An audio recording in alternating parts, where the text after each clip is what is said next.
Hola, soy Fabio Cana, profesora de Historia de la Cultura de la Fundación AMPATU, y les voy a compartir esta clase abierta sobre las artes entre 1810 y 1830, el dibujo, el grabado, la pintura, la loca moda rioplatense de los peinetones. Sus orígenes. El peinetón es un ornamento femenino para el cabello, cuyo uso se remonta a la Argentina del siglo XIX. Es un derivado de la peineta. Aquí vemos imágenes de la peineta que proviene ¿de dónde? De España. Las majas en España. Las majas formaron parte de una protesta social que surgió en torno a 1740. Su principal objetivo fue ir en contra de las tendencias francesas que se habían introducido desde Francia en el reinado de Felipe V. La imagen transgresora de las majas fue resultado del momento en el que vivieron. Las majas querían crear un traje nacional que representase a la sociedad española. Su presencia generó una gran transformación en el comportamiento femenino, pero además, y sobre todo, en las relaciones humanas entre los hombres y mujeres de aquellos tiempos. Las majas crearon un estilo puramente madrileño y se convirtieron en las protagonistas de la vida de la ciudad.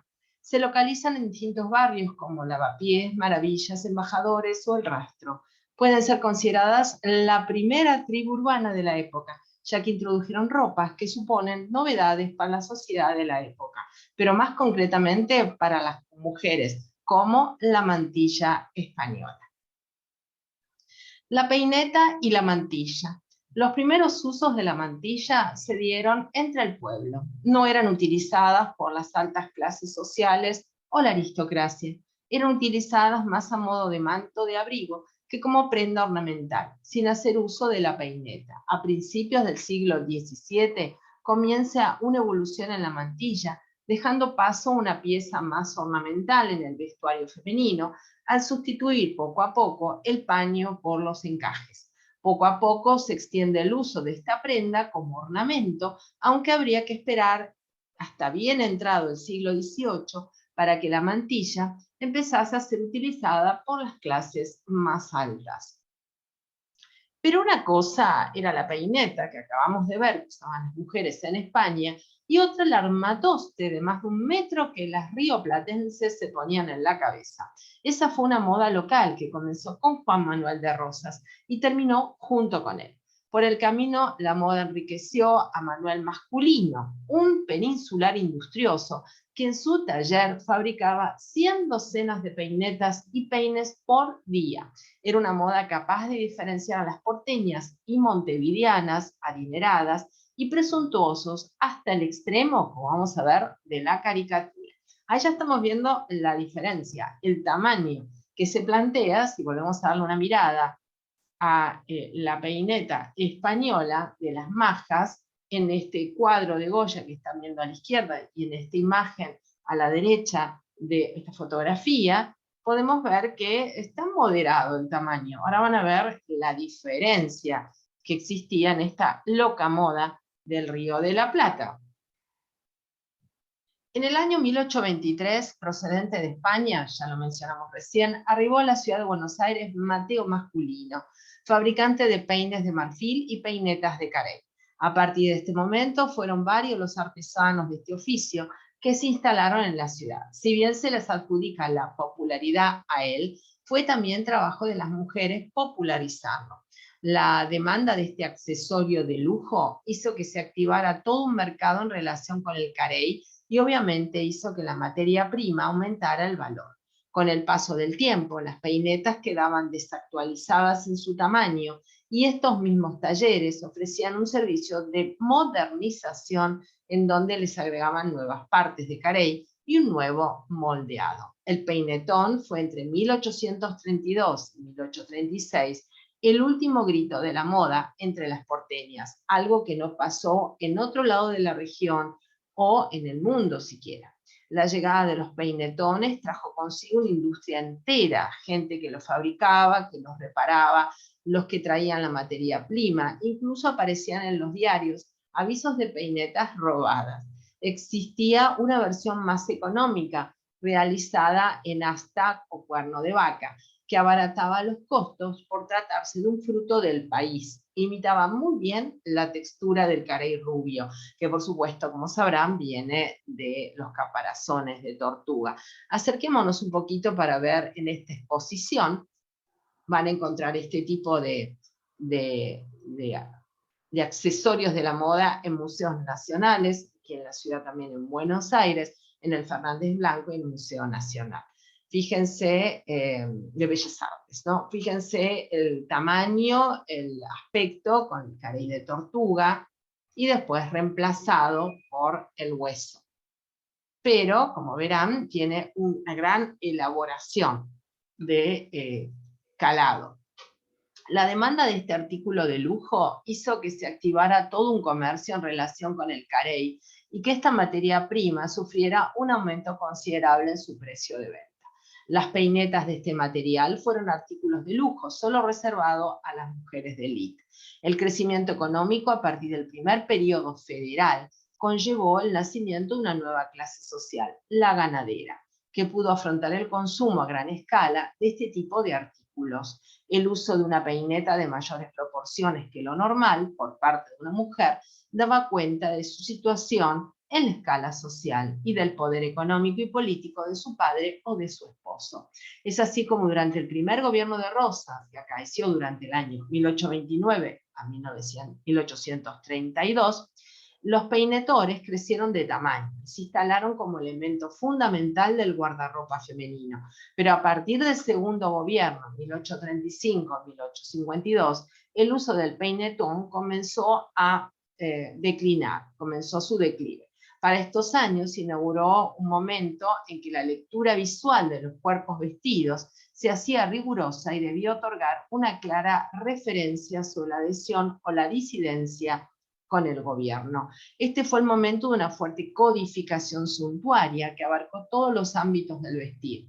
Estas leyes tuvieron un carácter regulador de las relaciones sociales entre los individuos y entre estos y el Estado. Cualquier modificación en los usos de la indumentaria variaba sensiblemente el reconocimiento en el espacio público. En este clima de regulación de las prácticas, la ostentosa moda del peinetón llegaría a su fin. Y como dice este peinetón, federación o muerte, un lema de la época rosista. Aquí en el centro podemos ver que tiene esa leyenda y por supuesto la efigie de Don Rosas, el llamado restaurador. Hasta entonces las porteñas, apuntó el inglés Alexander Gillespie, no usaban sombrero y el largo cabello negro lo recogían con un rodete, que aseguraban con una peineta sumamente adornada, nos cuenta el inglés. La nueva moda adornada en el centro de la cabeza. La nueva moda impuesta por Masculino, Mateo Masculino, fueron esos peinetones que eran verdaderas obras de arte, realizadas por artesanos expertos en el calado, cincelado e incrustaciones. Lo fabricaba con carey y más tarde también con astas de vacuno. Coincidiendo con el gobierno de Juan Manuel de Rosas, muchos llevaban la efigie del restaurador, como el que ilustra esta nota o la leyenda que acabamos de ver, Federación o Muerte. Las peinetas de carey eran extremadamente caras, pero Mateo impuso sus famosos peinetones de más de 60 centímetros en su ancho mayor, aunque algunos llegó a duplicar esa medida, muchas veces de hasta de Way, que también había aprendido a trabajar. Ahí se pueden ver unas imágenes para que vean qué tamaño comparadas como las que vimos hace un rato de España. Y aquí las tenemos bien grandes, ¿no? Peinetones y política, unitarios y federales. El peinetón se había vuelto un objeto del deseo. Tanto mujeres unitarias como federales querían hacerse de estos accesorios codiciados. Con el primer gobierno de Rosas en el año 1829, los peinetanos empezaron a aumentar de tamaño. El crecimiento económico a partir del primer periodo federal conllevó el nacimiento de una nueva clase social, la ganadera, como habíamos comentado, que pudo afrontar el consumo a gran escala de este tipo de artículos para los miembros femeninos de la familia. El uso de los peinetones, como diríamos hoy en día, XXL por parte de una mujer, daba cuenta de su situación en la escala social y del poder económico y político de su padre o de su esposo. Hacerlos era muy caro, la materia prima era muy cara y no cualquiera podía acceder a ellos. Las leyes suntuarias, que abarcaron todos los ámbitos del vestir, fueron claves en los tiempos rosistas. Estas leyes tuvieron un carácter regulador en las relaciones sociales entre los individuos y entre estos y el Estado. Vamos al caso de este ejemplo nuevamente. Miren qué belleza, qué calado. Federación o muerte, y la efigie de Don Manuel de Rosas. El uso del peinetón fue muy importante porque registró la presencia de mujeres interesadas en una participación más activa en la política, cuando históricamente habían estado relegadas al ámbito del hogar y no se le daba ningún reconocimiento político. No existían los mismos derechos que hoy en día, y la indumentaria es la forma que tenían las mujeres de expresarse. Igual que hoy en día, cuántas tribus urbanas se expresan también con su vestimenta y sus atuendos. Pronto los peinetones comenzaron a ser un símbolo de la mujer federal, con la silueta del restaurador tallada o frases como «Viva la Federación». Ayudó a visualizar la idea de que las mujeres debían tener un papel participativo en el proceso de construcción nacional. La indumentaria durante los tiempos de Rosas fue fundamental. El rojo punzó como identidad, y la figura tanto de Rosas como de su esposa, que estamos viendo en la imagen, Encarnación Ezcurra, circularon en los interiores de galeras, en collares, en cintas, prendedores y demás accesorios, tanto de hombres como de mujeres, y obviamente en los peinetones también.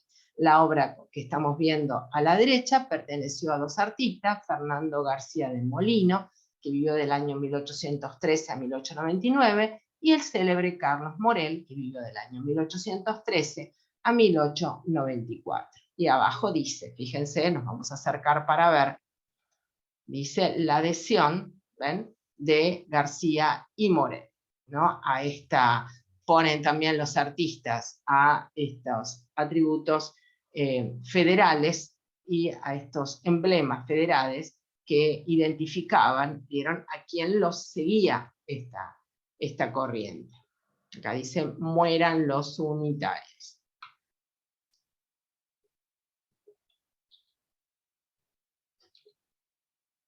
Cuando las mujeres llevaron su visión de independencia a las calles, la prensa no tardó en ridiculizarlas y recordarles que su lugar estaba en la casa.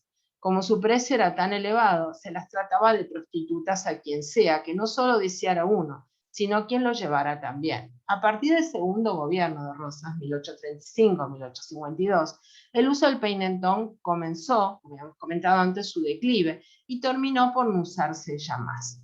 Es importante recordar que esto no solo fue real, sino que fue uno de los primeros indicios de moda nacional y no importada. La historia de la moda argentina. Al mismo tiempo, nos sirve para entender cómo la moda siempre es una respuesta a los acontecimientos sociales y políticos de la época y nunca, jamás está aislada. Fíjense qué interesante esta caricatura que muestra una mujer que para poder salir de su casa con semejante peinetón tiene que llamar a un albañil para que haga una ampliación en el vano de la casa.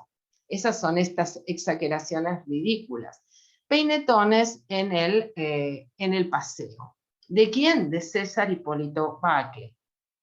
César Hipólito Bacle nació en Versoix el 16 de febrero de 1794 y muere en Buenos Aires el 4 de enero de 1938. Fue un litógrafo suizo que trabajó en Buenos Aires los últimos años de su vida, publicando numerosas obras y periódicos ilustrados vinculados a los enemigos políticos de Juan Manuel de Rosas y a gobiernos extranjeros enfrentados a la Confederación Argentina. Fue detenido, muriendo al poco tiempo de salir de prisión, lo que se convirtió en una de las excusas para el bloqueo francés del Río de la Plata. Aprendió dibujo, topografía, cartografía y ciencias naturales, y a los 22 años se casó con la pintora Adrienne Pauline Macaire. Andrea Bacle, después de casarse con César. Entre el año 1817 y 1818 viajó por el interior de África y fue nombrado brevemente gobernador de Senegal, así que también tuvo un cargo político. Bueno, en este peinetones, en el paseo, están estas extravagancias del año, como dice aquí en la litografía del año 1854, esta es la número 5, y muestra cómo las mujeres terminan saliendo volando por culpa de los peinetones, quien le intenta, por supuesto, atrapar. Ahora vamos a leer algunos comentarios con respecto a esto. Les vuelvo a mostrar aquí el retrato de César Hipólito Bacchio. Con respecto a esta extravagancia del año 1854, peinetones en el paseo. Hay uno, dice, nos cuenta el relato de las crónicas, hay uno de una señora que paseando por la Alameda en un día de viento se le subió hasta la cabeza el tapado y arrendándose con el peinetón formó una especie de globo que subía por los aires. La leyenda de la caricatura es graciosa, pues el marido dice: auxilio, que el ventarrón me arrebata a mi señora. Es lo que dice aquí abajo en la leyenda inferior que estamos leyendo de la litografía. Con semejante peinetón en la cabeza, imaginar lo molesto que sería para los espectadores de un teatro tener por delante una dama, pero hoy se pudo hacer para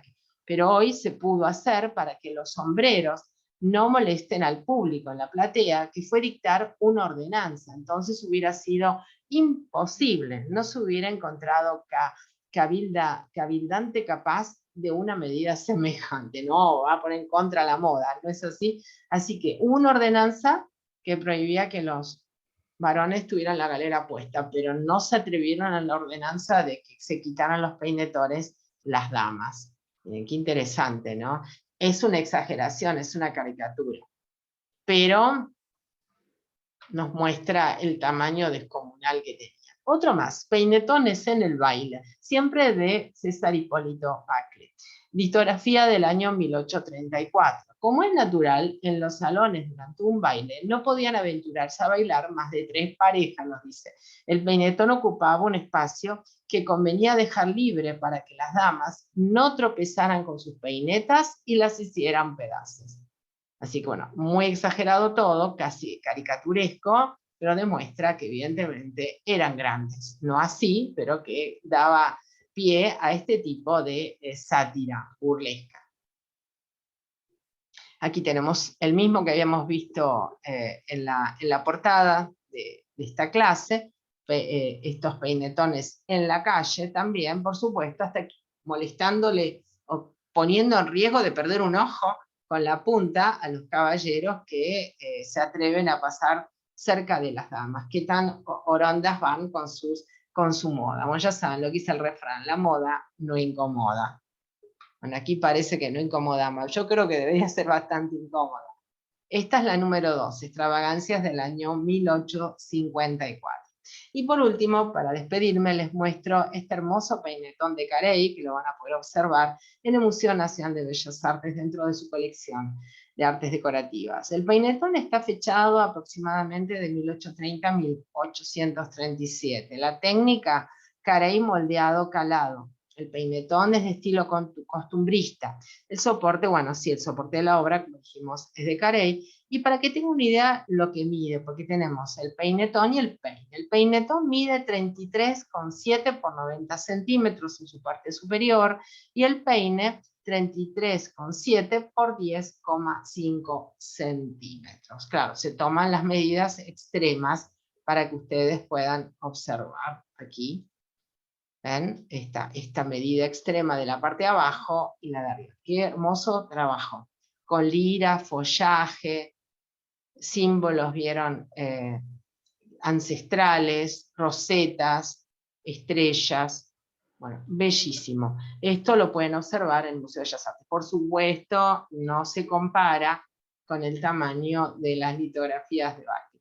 Pero, evidentemente, a propósito, es que se las hacen, porque ya de por sí este peinetón que vemos acá es muy grande comparado con las peinetas españolas. Bueno, espero que les haya interesado. Hay muchas curiosidades dentro de la historia de la cultura argentina que vamos a tratar en el curso de la Fundación. Así que bueno, les dejo esta invitación. Muchas gracias y espero que les haya sido interesante.